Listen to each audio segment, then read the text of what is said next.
Thank you, Tyler. It's a pleasure to be here today and to discuss with you this important topic. And here are the results of the poll.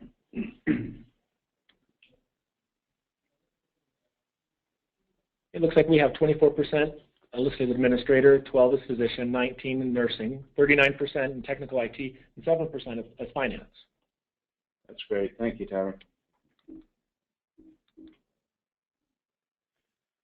So my goal today in this webinar is to try to simplify a subject that is in itself complex and frankly is somewhat confused in our marketplace. I've tried to describe it in terms of 4 building blocks that make up population health management. The first of those is a provider network, with emphasis on the fact that the provider network can't just be an inpatient facility, but needs to take into account the continuum of care. The second is a population. This may be a population that is imputed to you, as in a Medicare ACO population, or it may be a population for which you negotiate and enroll with a commercial third-party payer, as an example. The third aspect is the ability to demonstrate quantitatively and objectively your outcomes in terms of quality or clinical measures, including patient safety. And the fourth is to understand and be able to measure your cost structure, both from the standpoint of demonstrating your cost effectiveness, but also making sure that the price you agree to cover the population leaves some margin after your true costs. Those 4 building blocks are really the basis of developing the asset. And here in a metaphor, we've characterized that asset as a diamond. So if that is the population health management aspect of this, that then is linked through an accountable care contract, whether that's an ACO public contract or a commercial equivalent, to financing and administration. That we think of metaphorically as packaging and marketing the asset, so putting it into a nice setting and an attractive velvet box.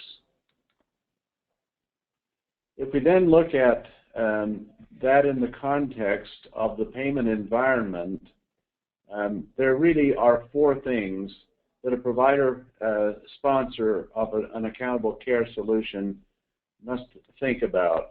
In the first, provider network, we're really looking at access for the members and patients that belong to the population. And this will have a great deal to do with satisfaction. The goal of this quadrant is to optimize the coverage of the service area by the accountable care network, and thereby to enhance or improve or optimize member and patient satisfaction. In the second area, this is about pricing, and intelligent pricing that is based on an assessment of the density of disease and the severity of the disease that is represented in the claims analysis of the population. What price will I offer my network to that third-party payer? Then I need to be able to demonstrate objectively my proficiency in quality and safety. And finally, I need to do that within an envelope of cost that allows me to be successful and sustainable. We'll now look at peeling off a layer of the onion and look at how you might get the competencies that will be necessary to succeed in those 4 quadrants. In the upper left there, we will show you some of the products that we either have that are ready to deploy, that are under development or on the roadmap. But some of the things that you will need to come from yourselves, from a third-party payer, and perhaps in the future also from us. If I look at the provider network quadrant, the first aspect of that is to be able to define with objective criteria your service area. Then overlay that service area that you have defined, the geographic area that you're attempting to cover, with your network to see how good the coverage is. That will lead to the tracking of member and patient satisfaction with questions that have to do with access to the network and the perception of quality in the network. Then there needs to be an accountable care organizational plan. What will the governance look like? Who will be included? What are their rights? What is the risk and reward allocation within that organization? And all of that needs to be memorialized in participating provider services agreements that make up the accountable care network. If we then look at the opportunity, we need to know who the third-party payers are in the marketplace that we would look to serve. And they come in various forms. Some of those are going to be traditional third-party payers. So on the government side, that would include CMS, Medicare. It would include Medicaid plans that contract in a traditional way. It would include whatever is in your marketplace with regard to traditional third-party payers. It also, more recently now, includes federal and state examples of government exchanges and lesser known but larger and potentially more important, the commercial exchanges. And so what we want, if you will, is a pie chart that says, here is the Pareto analysis within my marketplace of who the third-party payers are from those various categories. And that would include self-funded offerings where one of these entities is providing administrative services but not taking the risk. The next item of infrastructure is patient registries, and we'll discuss that in some detail. They become the Intel chip inside of our accountable care solution. If we then move to population, we use those patient registries to look at a claims file from one of these third-party payers to determine what, by disease condition, is the density of disease within that population. Is this a relatively healthy population, or is this an older, sicker population? And then, for those diseases, such as diabetes, how severe is the diabetes? Is this a diabetic that has renal failure, or is this a diabetic that's well controlled? The costs of those patients are going to be different. These elements lead us to what I'm calling cohort-driven underwriting, a more sophisticated approach than I was able to do when I was running the health plan in Intermountain. Then we are going to want to look at an attribution model. And so if we look at the population and say how many of those patients are already being cared for in our network, that is, how many of them will, in fact, seek their care within our contracted network over here versus how many are likely to leak outside the network, that's an important metric. And then finally, we need to figure out how we will deal with the idea of financial risk allocation, who's going to be responsible for statistical outliers. We then take that information and it populates the attachments of a wholesale contracting network access agreement. The purpose of that network access agreement is to lease this network over here under terms and conditions that are fair to both parties in terms of the pricing. We will want to be able to track what we estimated using the attribution modeler as far as patient leakage is concerned. Then we will want to be able to do key process analyses which will inform the lower two quadrants. And so this central area are items of infrastructure competency that we need to have. If we then move to the quality aspect, both in the quality and the cost, your patient analytics and communication, so your patient portal and what you receive through it and what you put back out through it becomes important. Likewise, care management resources are critical to improving quality and managing the costs. Then we have various types of applications. Population health advanced applications deal with things like how do I manage diabetics, how do I manage heart failure patients, patients who are pregnant. Patient injury prevention applications are just what they sound like. Then we need a way to diffuse the improvement initiatives across our enterprise of the Accountable Care Network through permanent clinical team structures, and we need a repeatable deployment methodology that allows us to roll out the multiple registries that we will need to be good at across our network. Finally, we move to the cost area, and there we will look at three forms of waste. Waste that comes through ordering care that is not adding value, workflow waste, so the efficiency or inefficiency with which the care that was ordered is delivered, and then defect waste, how many mistakes do I make in terms of patient injury, healthcare associated conditions occur, and finally, we need a better way to know what our true costs are and to use those then to build predictive models for clinical staffing. In addition, some of you may be brave enough to decide to go into competition with your third-party payers with whom you are contracting on a wholesale basis for your network and actually move out into the market and begin to provide administrative services and or begin to assume risk at an insurance company or managed care company level. Finally, when we get this in place, we're going to want an accountable care executive dashboard that tracks important high-level metrics that are early warning signals that something is not going well that we need to give attention to. If we then look at the upper-outer quadrant, the access and satisfaction, let's look at the provider network analysis, and this gets us into the science of geoanalytics.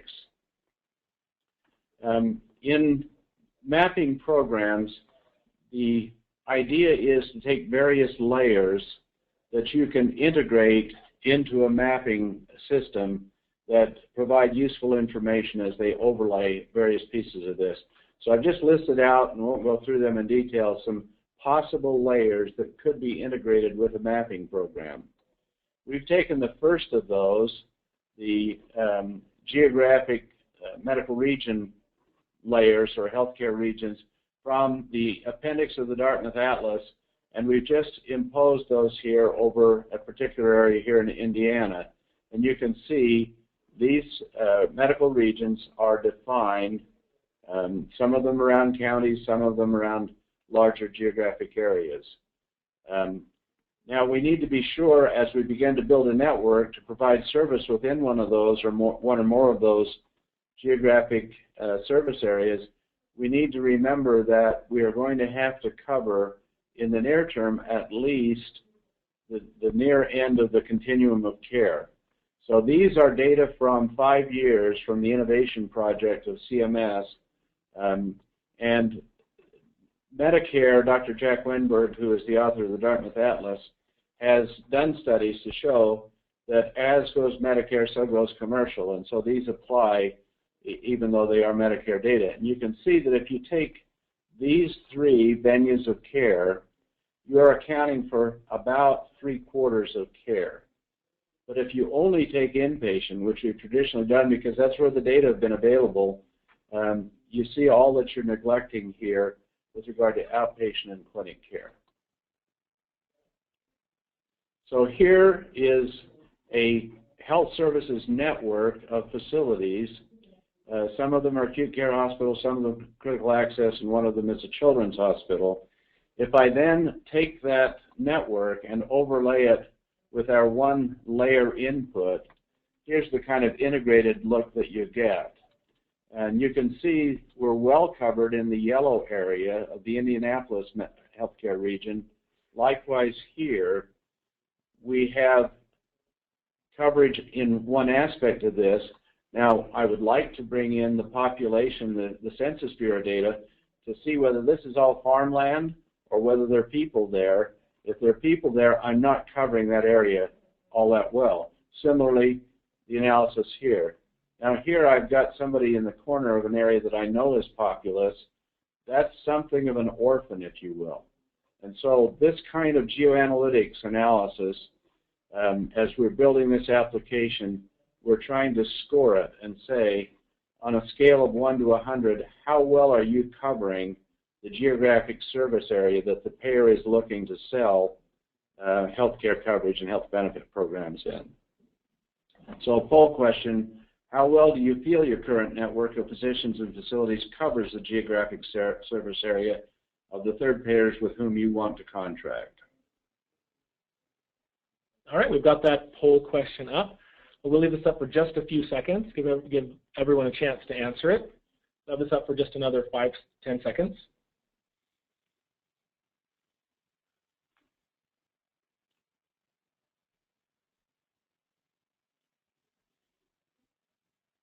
Okay, we're going to go ahead and close this poll right now and share the results.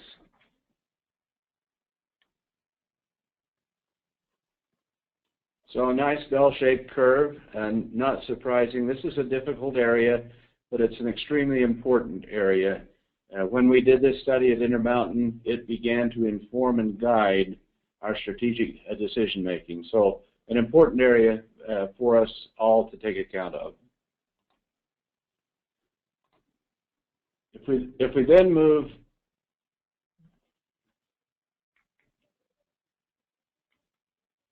to patient registries, these are extremely important. The ability to develop precise patient registries will have a lot to do with your success and a lot to do with eliminating noise as you measure things.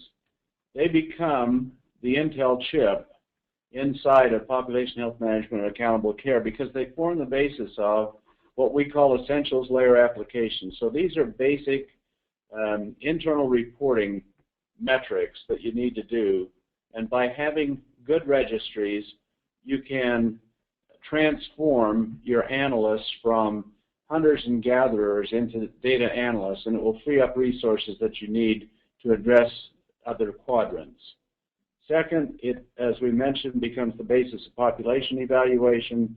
Third, they are the basis of, with some clinical refinement to the rules, measuring your quality and patient safety outcomes, and they are also the basis of adjusting your opportunity estimates as far as your costs are concerned. Historically, we used mappings from DRGs and APR DRGs in order to estimate opportunities and size and to try to prioritize work processes. The problem with that, we'll see in a minute, is that it focuses on the inpatient world, which, while important and still the largest piece of the pie, neglects some important things that reside in the outpatient and in the clinic care space. And so we've spent the last couple of years mapping the granular level of the ICD-9 diagnosis codes, of which there are just under 18,000, the procedure codes, smaller number, and we're partway through the CPT codes. And we're mapping those into what we call care processes. One of the fundamental principles of quality improvement theory is to identify your key processes and then focus your development efforts and your organizational efforts around those key processes. Those key processes can be further mapped up into what we call care process families, and then the siblings within that level mapped up into what we call clinical programs. Many of you will call them service lines, domain areas.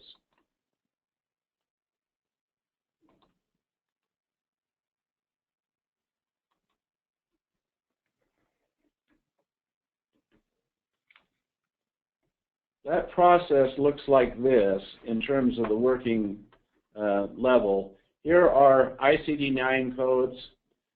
These are the descriptors. They have been mapped to a clinical program, a care process family, and a care process. You can see that there are dollar amounts out here for each of these codes, which was the primary diagnosis code on the bill, if you will. And that allows us to do a materiality test. The blessing of the ICD system is that it is encyclopedic. The problem with the ICD system is that it is encyclopedic. And without some pragmatic index to help us figure out what is going to be material, we end up mapping all of the processes and not recognizing what the relative value of those is. And so that's the purpose of this exercise.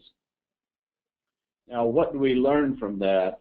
Well, as we map all of those thousands of codes, we're then able to look at the relative size and importance in the inpatient, outpatient, and what I'm calling here series domains. And so the outpatient will tend to be a one visit, like the inpatient is a one admission. These are patients who are recurring or coming back for multiple treatments in a series. So the prototype here would be infusion therapy for oncology or radiation therapy, where there is a flight of treatments, if you will.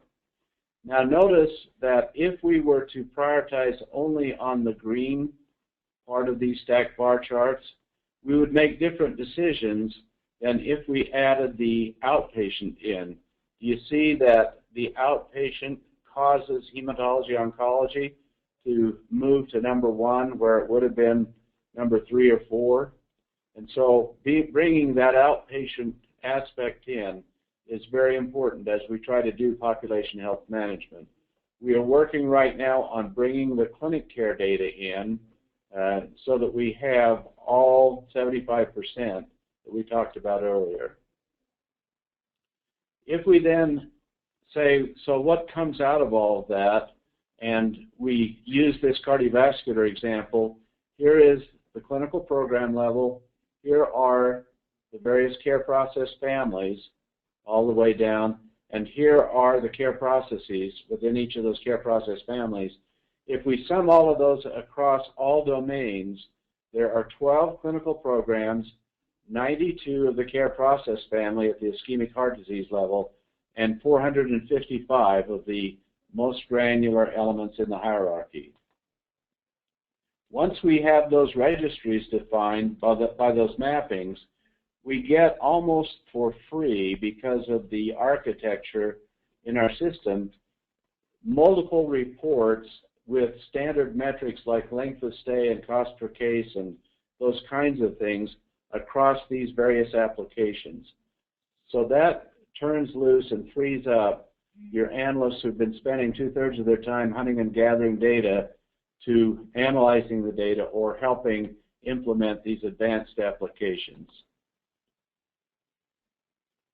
If we then say, so we have that universe of the hierarchy, how will we know what we should focus on? And that was one of the questions that was submitted in advance, is which of these processes should we work on?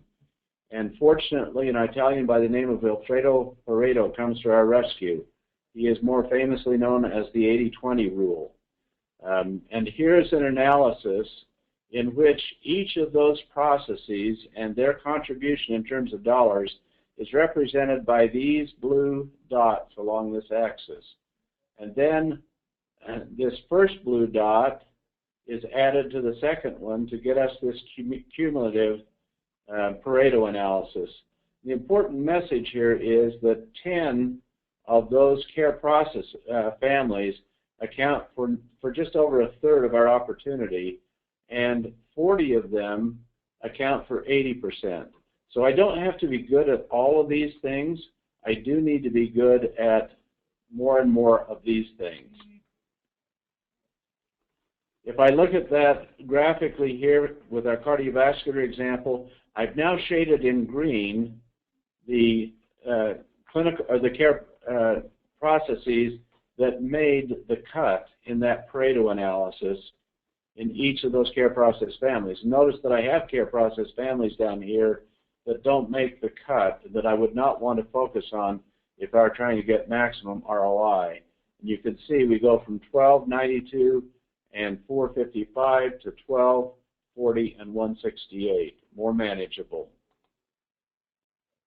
If I look at that in our metaphor of our truck bed, here I have integrated clinical and technical teams working together on improvement projects and working on them within these packets on the truck that are our care process families, and then choosing in that team whether we'll work on coronary artery disease, acute MI, chronic ischemic heart disease, and so on with the other big four of vascular, heart failure, and heart rhythm disorders. How well prepared do you feel your organization is to use patient registries and something like a key process analysis as important elements in your prioritization of your improvement initiatives? All right, we've opened up this poll. Please take a few moments to answer the poll. While you're answering that, I would like to note we have had quite a few individuals ask us if these slides will be available. And I'd like to remind everyone that we will be providing a recording to this webinar as well as a link to the presentation slides following the webinar. And we're going to go ahead and close this poll now, and let's share the results. Similar to our last one, so good for you. This is an enlightened audience.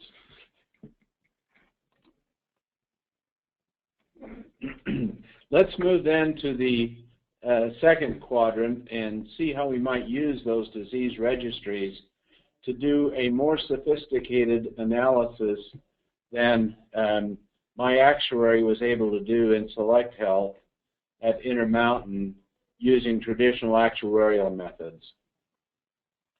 So if we look at disease density and severity level explorer applications, what we're going to do is use those ICD patient registry groupings to analyze third-party payer populations from claims files to try to determine the density of disease, but we're going to determine it not in the traditional actuarial slices of the pie. We're going to look at it in clinical programs, care process families, and care processes. The reason for that is that if we are going to improve those areas, we will do it with clinically related teams. And so knowing where our density is will allow us to move to the second bullet, which is how ready are we in heart failure to address the care improvement opportunities that are there, that are highlighted by the registry grouping analysis. And then we're going to use the output of this disease density analysis to move to the next level, which is a severity stratification.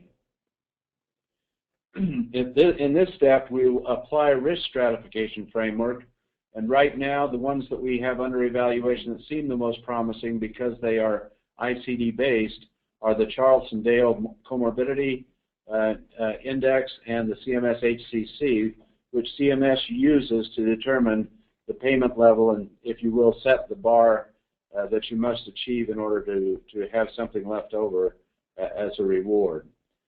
And then the advantage that we have is because the Lord made common things most common, we will likely have good samples of the big disease buckets from those registries. And so we can go into our provider-based side and look at a statistical sample of historical data and say, on average, what is it costing us to take care of these patients? We can also become more sophisticated and say, well, what if we exclude the stochastic outliers and just look at the inliers so that we trim out the noise? And that will allow us to say, we think that this price would be a fair price for taking care of that population for the next year. That brings us to the question of what are we going to do with regard to financial risk allocation between us and the payer with whom we're proposing to contract through a network access agreement. And here the principle that I'd like to convey is the focus on inlier management. And what we should be doing as healthcare systems is tightening the curve and shifting it to the left. And so what we're going to do is to try to bring the cases above the mean down to the mean, and that will result in a tighter, more favorable curve like this. And so our strategy is to use content and analytics to develop value-based guidelines and protocols that will reduce the inlier variation, and then we will work with clinicians through a deployment system to use those value-based guidelines and protocols to bring those cases down to the mean. That leads us then to what will we do if we say we don't want initially, while we're still in our adolescence here, learning our way, we don't want to take responsibility for the outlier risk and our clinicians work hard and pull on the oars, and all of a sudden one stochastic outlier comes and blows us out of the water for all the work we did. And so one alternative in writing our network access agreement is to agree with the third-party payer that they will assume risk for the outliers as a part of our agreement with them. And they're used to doing that. They have a big book of business that spans usually across the country and are able to pool that outlier risk. Or there are more creative alternatives. Perhaps your GPO, which may provide your medical malpractice insurance, would like to get into this as a new line of business. Or could you work with one of your third-party payers, such as Aetna, to get them to assume risk across various third-party payers? Or would you want to seek out a traditional reinsurer like Employers Re and ask them to provide you a quote on what the coverage would cost? If we then look at what are we going to do with the outputs of all of those boxes in that quadrant, that's where we get into the network access agreement. And what we're basically doing is leasing our provider network on a wholesale basis to a third-party payer. That network access agreement is going to define how we are going to share risk. Are we going about this on a bundle per case basis? Is it going to be population-specific capitation? We think we're really good at taking care of diabetics and joint replacements and those kinds of things. And so here are 4 things that we are willing to go at risk for. Or are we going to be so bold as to say we'll take global capitation? And then it also specifies the nature of this financial risk allocation, such as outlier trim points and whether there is some kind of a reinsurance treaty. When you think about your contracting strategy, I would suggest that there are at least 3 major elements that you ought to consider in deciding at what price you will contract with third-party payers.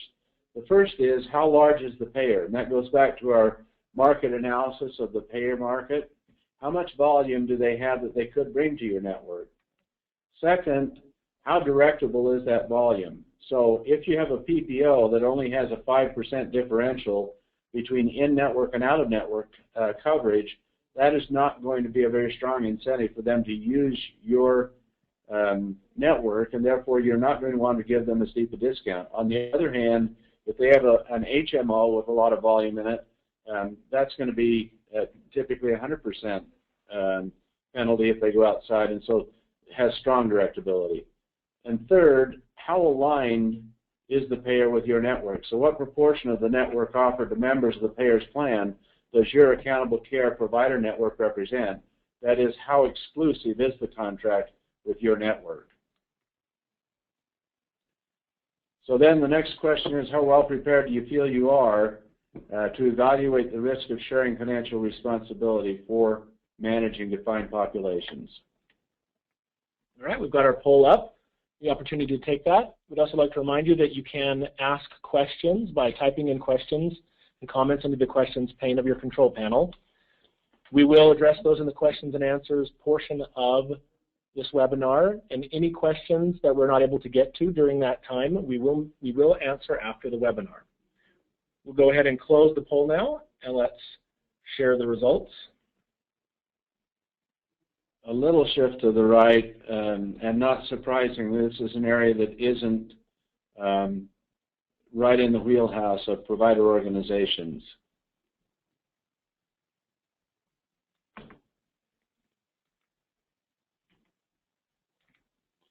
If we now move to the aspect of quality and safety, we found that this diagram, which frankly I've been working on for about 20 years now, is helpful in thinking about quality, safety, and cost.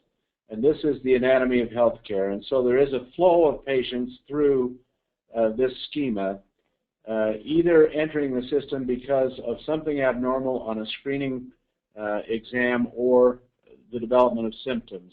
That leads to a diagnostic workup. Based on the provisional diagnosis that comes out of that, there is a triage step to a treatment venue that could be in the ambulatory clinic care space over here. It could be in the acute medical ICU med-surg area. It could be in the invasive, either interventional medical or traditional surgery area. If we then look at what happens at each of those steps, there are some orange boxes which have to do with population utilization knowledge assets. These are preventive, diagnostic, triage criteria, algorithms, referral, and intervention indications.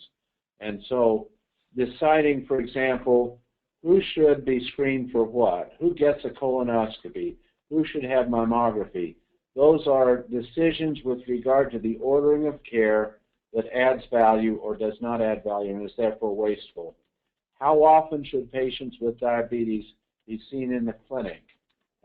If they are in control, if they're not in control. At what point do you say we've moved down through the treatment cascade and we're still not at target? And so there are indications then for referral to a chronic disease subspecialist, or let's take the case of suppurative otitis media, perhaps to the ear, nose, and throat specialist. And then there are treatment and monitoring algorithms and frequencies that are different in the chronic disease subspecialty clinic, such as the endocrine clinic, than from what we would do routinely in the primary care clinic. So we got one over here. When we send someone to either a medical interventionist or a surgeon, we don't expect that all of the people we send are going to get a procedure. There are indications for intervention. Will the procedure add value, or will it be wasteful? If we then move to the next consideration after we've decided something is appropriate to do, we're into per case knowledge assets. And that has to do at the physician level with order sets, admission order sets. It has to do with supplementary order sets in the acute medical area. It has to do with pre-procedure order sets once the indications for intervention are met. And then there are some hybrid steps here. There are choices between substances. There are indications for blood utilization. There are choices among various supplies that could be used, such as joint prostheses and stents and those sorts of things. All of those impact the quality and the cost outcomes. And then there are the transition from ordering things to implementing things in the OR or in the interventional medical suite, in the bedside care, and the discharge criteria and post-acute care areas. So this diagram becomes helpful in developing the content and the metrics that we embed in, first of all, population health. So here is our old friend, the Pareto analysis. Now we're going to take that mapping that we did and those 455 registries. We've looked at that through the lens of the Pareto analysis, and now we're going to take that smaller set and take, in this case, heart failure as a care process family. We'll develop a care process model. We will then decide what part of that we're going to work on, and we will augment this ICD registry with some clinical things. For example, we will take medications that are specific to that particular condition. We will look at diagnostic tests, whether that be lab values like a BNP or whether it be imaging studies like an echocardiogram that help us to capture all of the people that should be subjected to the treatment and monitoring algorithms that have that condition. And then we will begin to develop aim statements, so goals and implementation methodologies together with their metrics. That will lead to intervention strategies and the visualization of the results of those strategies. So this is a sample that you can study in more detail when you get the slides of the heart failure care process model. It's an ingenious combination of a scientific flow with a workflow. The red text are the metrics that are driven off of the black text, which is the content, the scientific flow. And so what we've done now is we've reversed our diagram. We've said we're going to work on cardiovascular. Within cardiovascular, we've chosen heart failure. At the care process level, we're working on medical heart failure.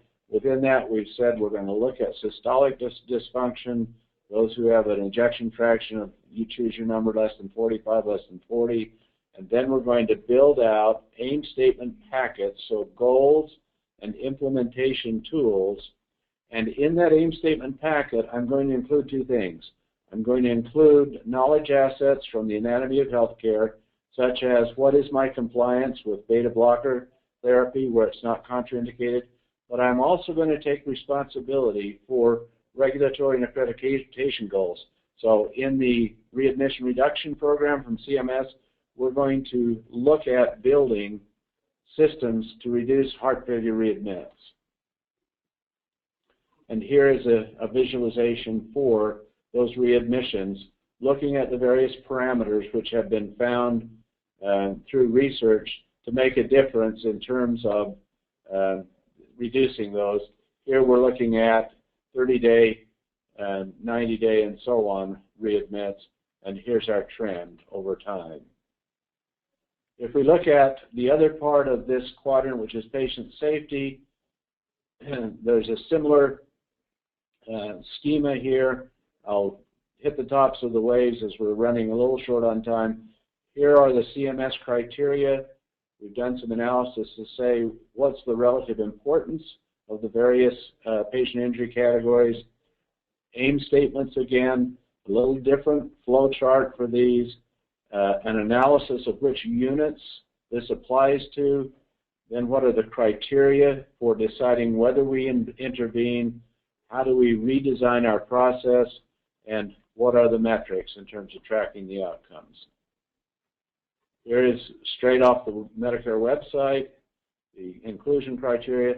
This is an analysis of the California OSHPD data that shows an interesting thing, and that is that vascular-associated cath infections, or CLABSI, represents over 50% in this large data set of the healthcare-associated conditions. So it would be important to focus on that early. And the other reason for that is that, as you'll see in a moment, becomes part of the 65% category 2. What's our approach? Well, first of all, we need to figure out what is the cohort that should be screened because they may be at risk. What is the tool, such as the Braden scale for pressure injuries? For those who are at risk, I have to set my scores at 14 or 16. And then what is the protocol? Special mattress, turning the patient frequently, avoiding caustic substances, and then a tracking system. And this sort of an approach allows us to regard patient injury as a process failure to be subjected to root cause analysis rather than an incident to be reported, which is a lot more engaging with your clinicians. This is a sample flow chart to implement central line associated bloodstream infections. This is the A3 process improvement to get after the redesign. And this is the tracking visualization with regard to that. So how well prepared do you feel you are to demonstrate with dashboards and outcomes reports like these your proficiency in quality and safety to your third-party payer contracting candidates? All right, we've got that poll up. Dr. Bergen, we'll leave that up for just a few seconds while we allow folks to answer that.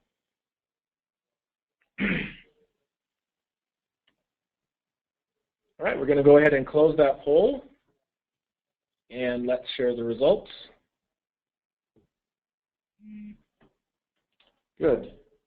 There's kind of a dumbbell phenomenon going on here, so some improvement possibilities and some people that looks like others could learn from. Thanks, Tyler.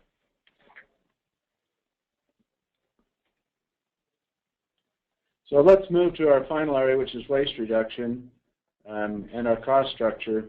To do that, this is just a construct that is helpful for me in thinking about this. There really are two forms of utilization management or waste reduction at a high level. One has to do with population, and this really ask the question of, do we order some form of care? And there are different levels as we peel it up. Notice down here on the left that these metrics, and these are the traditional metrics that we use in an insurance company, they tend to be per 1,000 or per 100,000 members, such as admits, inpatient days, outpatient visits, procedures, etc. And so that's a population focus, a per capita management focus. Once we decide that something is appropriate to do, we shift from a population to the individual who is going to receive that treatment. And now we're in a per case utilization. And that could be a cost per visit or a cost per case. It could be OR minutes, L&D hours, length of stay, number of comorbidities, that sort of thing. If we look then at how do we make this actionable, we need to divide it into three forms of waste. We can analyze ordering waste. Did we order tests or care or substances or supplies that didn't add value? Once we ordered something, how efficiently was it delivered? And in the process of that delivery, how many times did we experience a defect or a patient injury? If we look at the ordering aspect of that, now we're looking at those orange boxes, and those are the opportunities for improvement. And we track things like that. Here's a community care aspect, looking at various cardiovascular, diabetes, and so on metrics, and the key indicators, looking at how well we comply and what our outcomes are for each of those disease entities and for each of those key indicators. Or here is an inpatient example where we know that it is not appropriate and it is wasteful to induce patients who are pregnant before 39 weeks. It increases NICU admits, it prolongs labor, and so we're looking here at a graph of actual data where these folks received a C-section without a trial of Pitocin to see if labor could be augmented. If we look at per case, now we're looking at these blue boxes, and here's an example, again from a client where you can see the improvement in the appropriate ordering of the right antibiotic preoperatively for appendectomy, piperacillin, and the decrease in the length of time from the time the diagnosis was made until the antibiotic has gotten on board, length of stay, and so on. If we look at per case workflow, now we're looking at these blue boxes, the implementation of the orders, and here we shift to a different tool. Now we're looking at a traditional value stream map,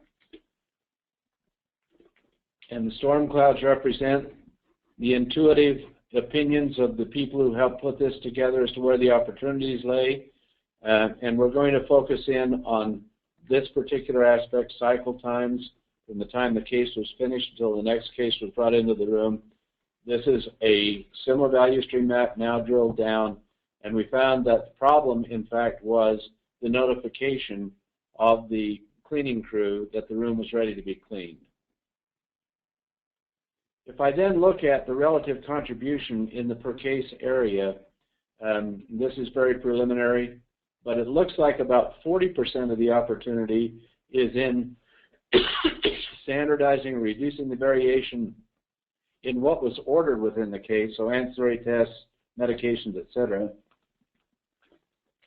versus 60% of it in the efficiency of the workflow that delivered the care after it was ordered, and a very small amount in the area of defect waste in terms of dollars. Not to say this isn't important, because the R of safety is very important to you, but it's not where you're going to make most of your savings. If we look at defect waste reduction, why is it important?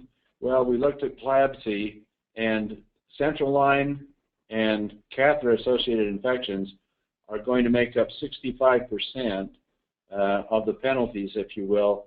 All of these other things that we thought were of equal value are going to be weighted 35%. Now, if we went back to that California data, we would find that they may not have chosen the right thing there. Their falls would have been a better second choice there.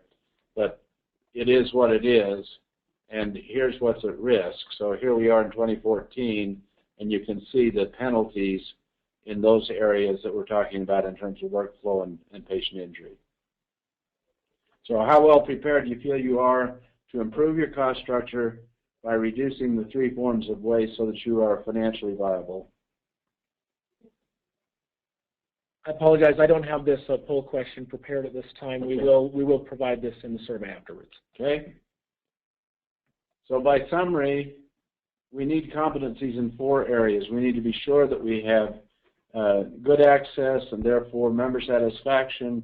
We need to be able to establish a fair price for which we assume shared risk. We need to be able to demonstrate our proficiency in quality and safety.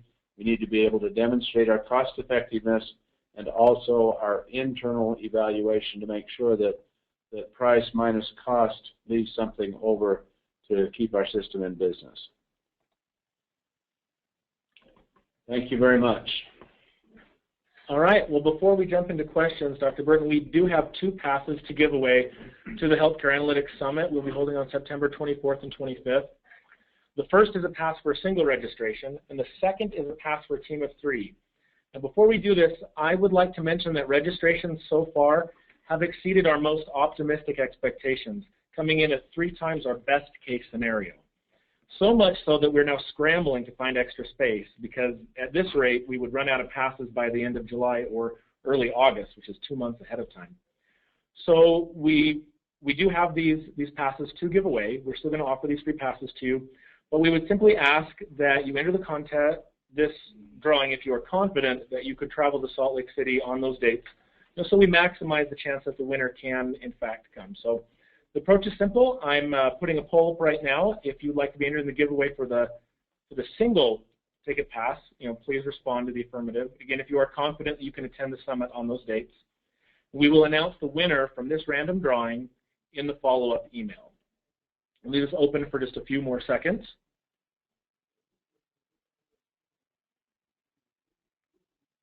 All right, we're going to go ahead and close that. And now, actually, I'll just share the results. It looks like we do have quite a few who know their schedules well enough that they believe they can attend. That's exciting. Now, it's the same process for our team ticket. If you are confident you can attend and would like to enter the chance to win a team pass, but this is up to 3 registrations, and respond to the affirmative. We'll leave this open for just a few more seconds and move right on to our questions and answers. All right, I'm going to go ahead and close that. And let's go on over to our questions and answers. All right, thanks, Tyler.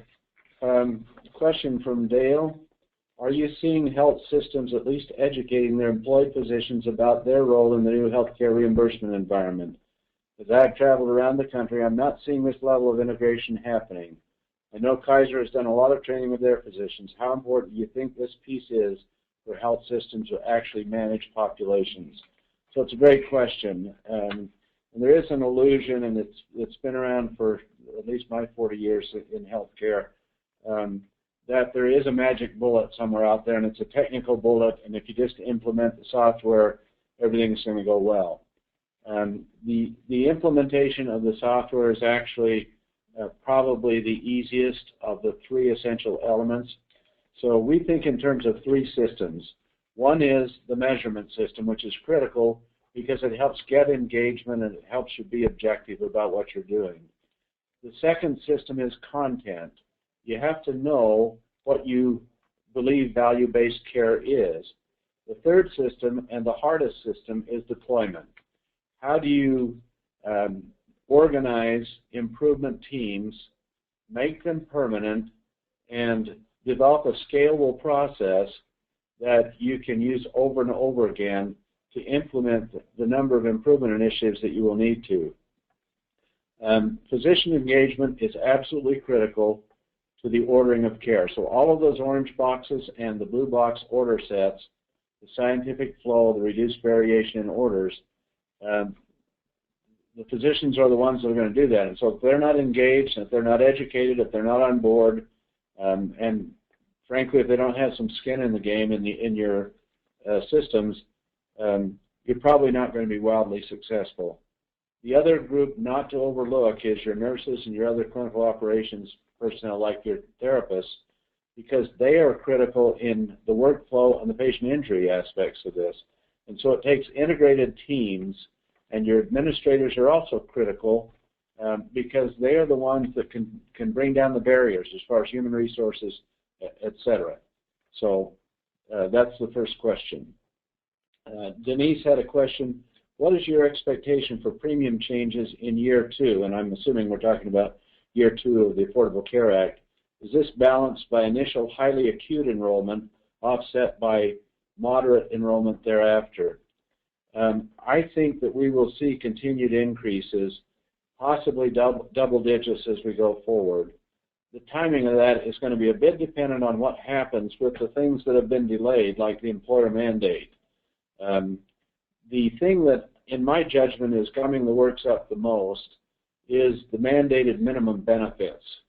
They stifle commercial health care exchanges, and they're going to postpone the desirable shift from defined benefit to defined contribution, which is the right way to bring the member or patient into the equation as a prudent purchaser. And we can maybe dilate on that a little bit. That may not be of as much general interest.